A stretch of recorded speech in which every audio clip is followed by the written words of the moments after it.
గురక silent కిల్లర్లా మారుతుందంటున్నారు డాక్టర్లు. నిద్రలో వచ్చే చిన్న శబ్దం ప్రాణం మీదకు తెస్తుందని తెలిపారు.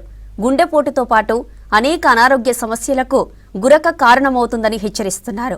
ఒబేసిటీతో పాటు ఆల్కహాల్, స్మోకింగ్ అలవాట్లు గురక సమస్యకు కారణమవుతున్నాయని చెప్పారు.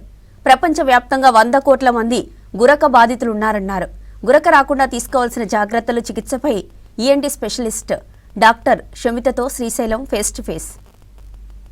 లైఫ్ స్టైల్ మాడిఫికేషన్స్తోనే చాలా మందిలో గురక సమస్య అనేది రెగ్యులర్గా కనిపిస్తుంటుంది. చాలామందిని ఇబ్బంది కూడా పెడుతుంది.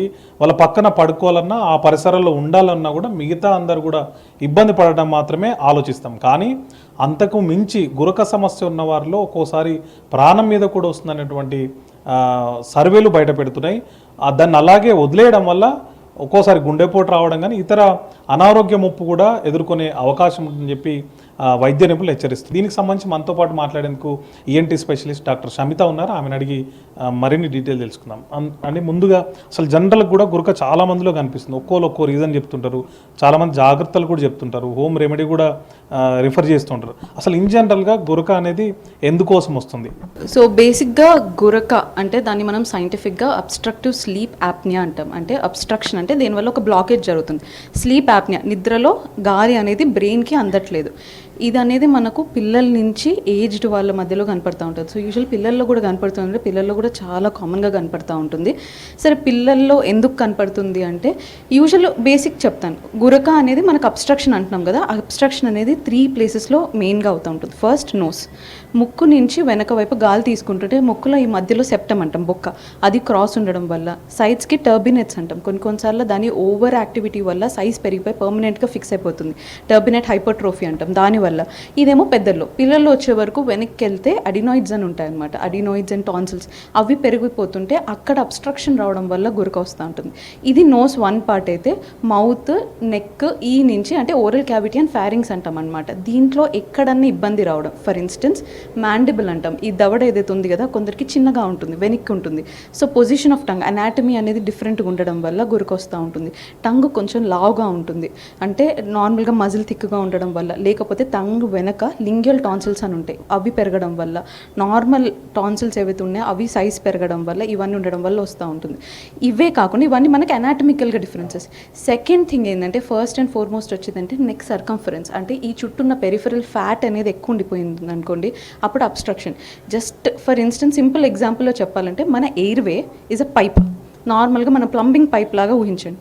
ఆ పైపు ఊరికే కొలాప్స్ అవుతుంది, ఓపెన్ అవుతూ ఉంటుంది. అంటే మనం పడుకున్నప్పుడు కానీ అలా కొలాప్స్ అయిపోతుంది. ఎందుకంటే బాడీ అంతా రిలాక్సేషన్ స్టేజ్లో ఉంటుంది. అప్పుడు ఆ పైప్ కొలాప్స్ అవుతుంది.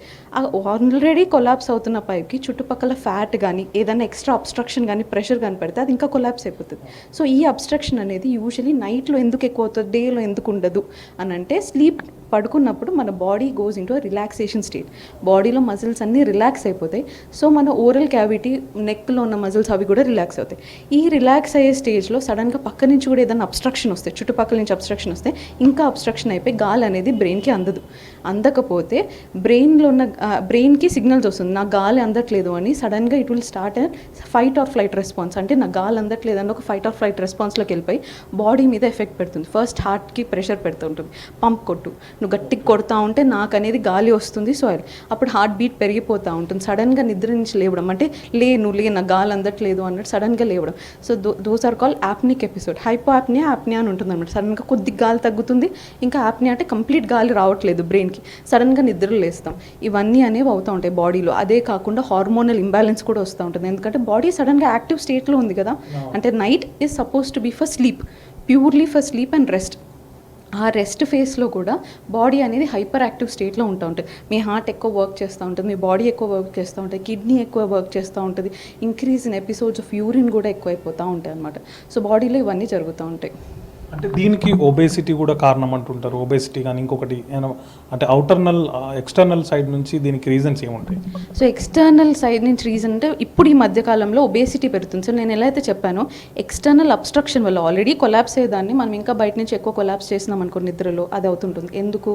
మన చుట్టూ వెయిట్ పెరిగినప్పుడు నెక్ చుట్టూ ఫ్యాట్ పెరగడం. సో బయట నుంచి అబ్స్ట్రక్షన్ ఎక్కువ అవుతూ ఉంటుంది. సో వెయిట్ పెరిగినప్పుడు అబ్స్ట్రక్షన్ అనేది ఇంకా ఎక్కువ అయిపోతూ ఉంటుంది. అదే కాకుండా యూజువల్గా నైట్ టైం మనం పడుకున్నప్పుడు మన టంగ్ టంగ్ అనేది రోల్ అవుతుంది, యూజువల్ రిలాక్స్ అయ్యి రోల్ అవుతుంది. అదే టైంలో రోల్ అయిపోయి బ్లాక్ చేస్తుంది, ముక్కు బ్లాక్ ఉంది, మౌత్ బ్లాక్ ఉంది, ఎయిర్ అనేది లోపలికి వెళ్ళదు. సో అందుకే obesity is directly link to it అని ఎందుకు అంటామంటే, ఒబేసిటీ ఆర్ ఎక్స్టర్నల్ ఫ్యాట్ ఉండడం వల్ల ఎక్స్టర్నల్ కంప్రెషన్ అనేది ఎక్కువ పెరిగిపోతూ ఉంటుంది, పెరగడం వల్ల స్లీప్ యాప్నియా అనేది వస్తూ ఉంటుంది.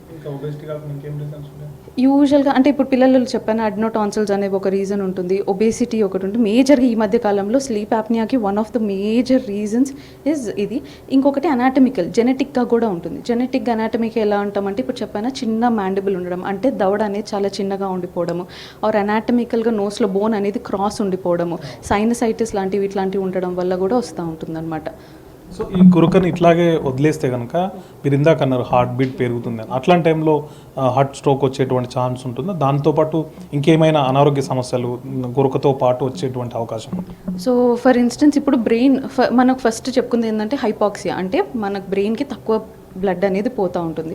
సో కొన్నిసార్లు టెంపరీ డిమెన్షియా అంటాం, అంటే మెమరీ లాస్ లాగా రావడం అట్లాంటివి కూడా అవుతుంది. అంటే ఎందుకంటే బ్రెయిన్కి ఆక్సిజన్ అనేది పోకపోవడం వల్ల ఇలాంటి బ్రెయిన్లో ఎఫెక్ట్ పడుతూ ఉంటుంది. And body is going to hyper fight or flight response, అంటే బాడీ అంటే ఏదో మన వెనకేదో పులి పడుతుంది నిద్రలే అన్నట్టు అలా ఉంటుందన్నమాట.